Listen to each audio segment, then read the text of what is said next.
Good morning বন্ধুরা। তো আমি এখন ঘুম থেকে উঠতে গেছি ঘুম থেকে উঠটা গেটটা লাগাই লাইছি।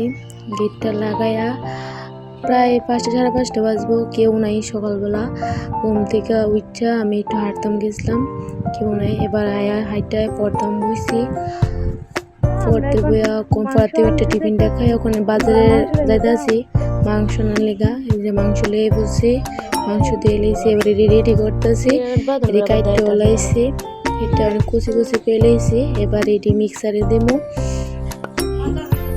মিক্সারে ওই আছে ওখানে এটি মিক্সড করে তেল দিয়ে সেরা, তারপরে এটি মিক্সড করলাম। মিক্সড করে কড়াই দিয়ে সেরা তেজপাতা দিয়ে কড়াই ভিতরে দিয়ে দেবো।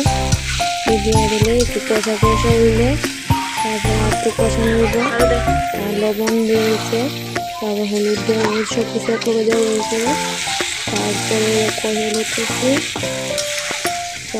কষাই আসে তুমি দিক কষাই লিখি। এবার ভালো করে কষাই ফেললে এবার জল দিয়ে দেবো। চুলার ভিতরে রান্না মাংসটা খুবই স্বাদ। আমি রান্না সাইলেছি আর মাংসটা খাইতে খুবই স্বাদ হয়েছে।